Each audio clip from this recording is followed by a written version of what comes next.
Good evening and welcome back to another episode of The Longing, where today we are going to be continuing to read the Iliad.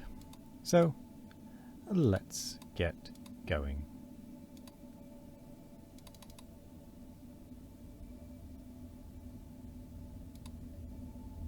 There it is. Oops.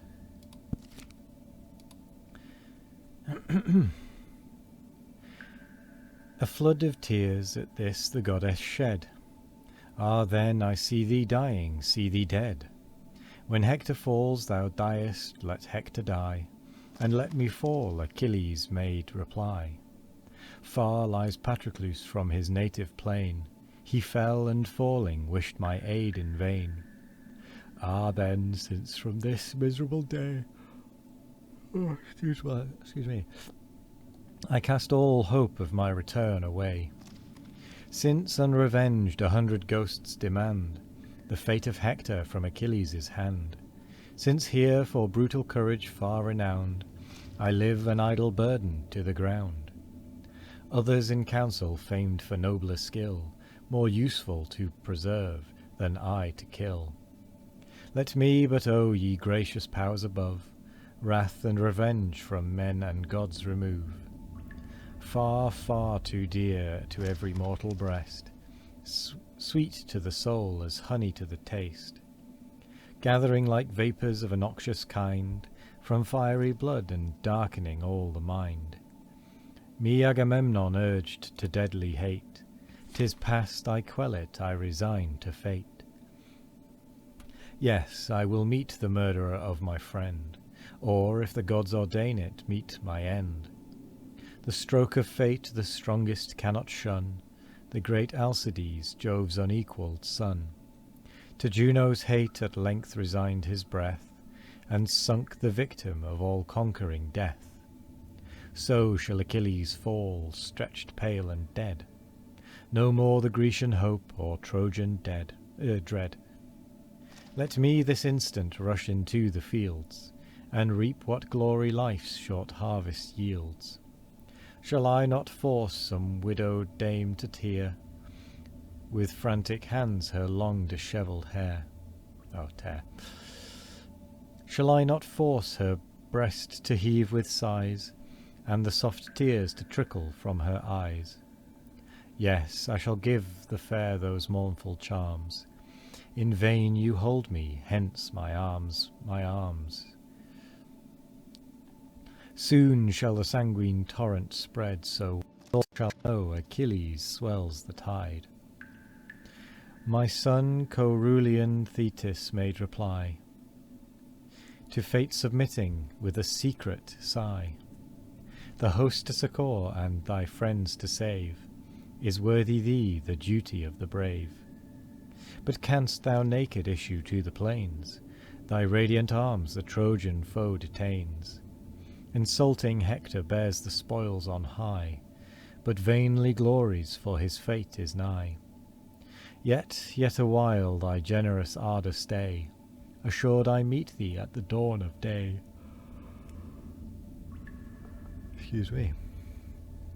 Charged with refulgent arms a glorious load, Vulcanian arms the labour of a god.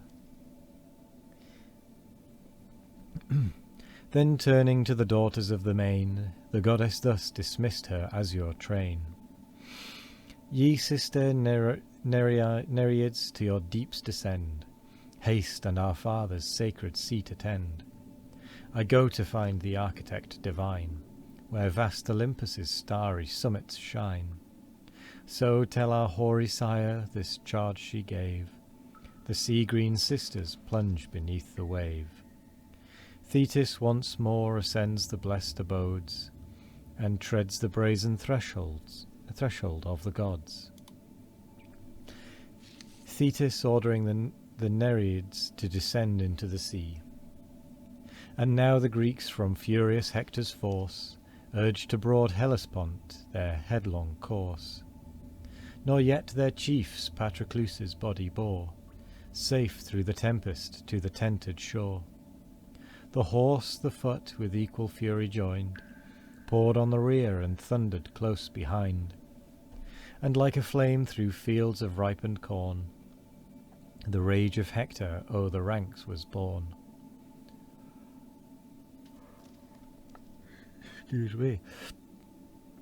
I seem to be full of yawns tonight.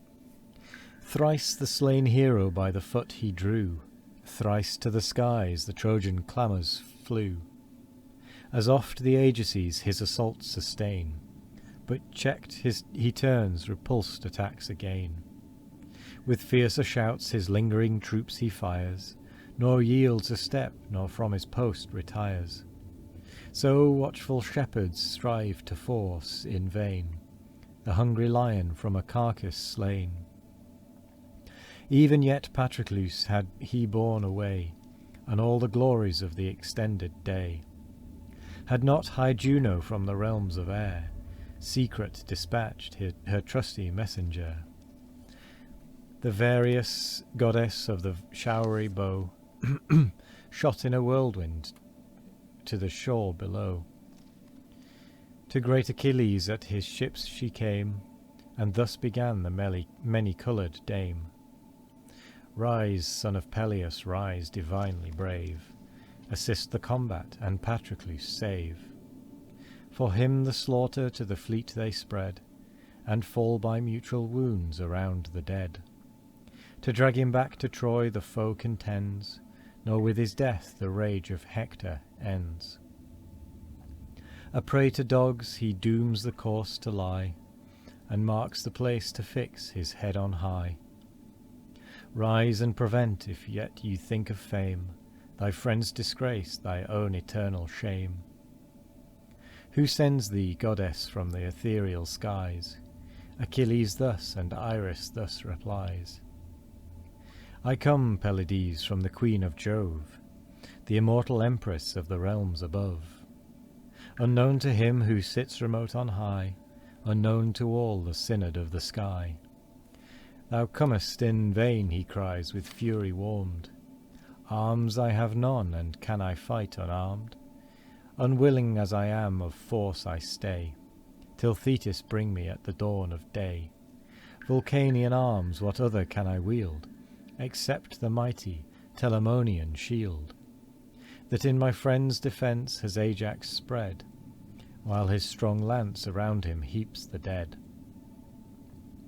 The gallant chief defends Menoetius' son, and does what his Achilles should have done.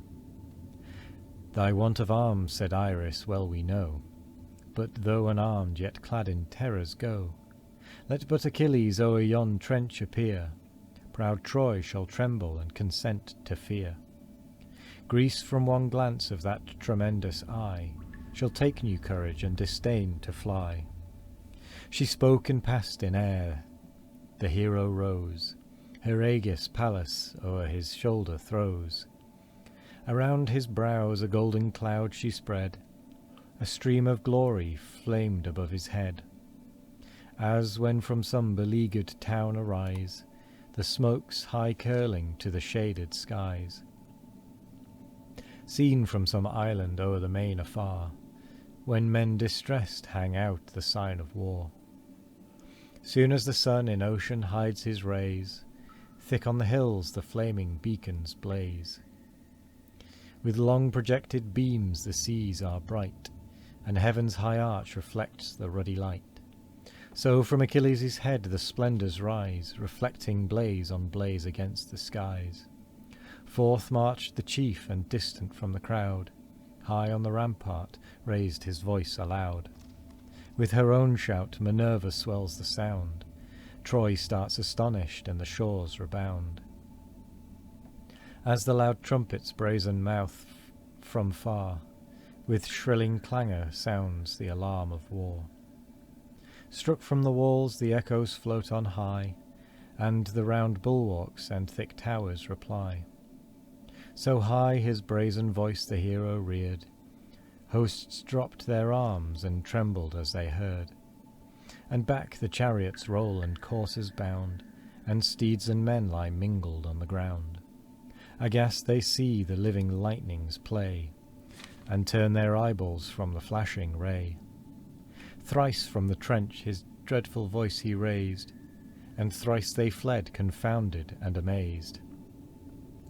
12 in the tumult wedged untimely rushed, on their own spears by their own chariots crushed, while shielded from the darts the Greeks obtain the long-contended carcass of the slain. A lofty bier the breathless warrior bears, around his sad companions melt in tears. But chief Achilles, bending down his head, pours unavailing sorrows o'er the dead, whom late triumphant with his steeds and car he sent refulgent to the field of war. Unhappy change, now senseless, pale, he found, stretched forth and gashed with many a gaping wound. And with that, we come to the end of the episode. So I will say thank you very much for joining me today. I hope you all have a wonderful morning, evening, afternoon, or night. No matter what time of day it is, I hope you all have a wonderful one of it. And as always, we will be back tomorrow for more of The Longing. Goodbye.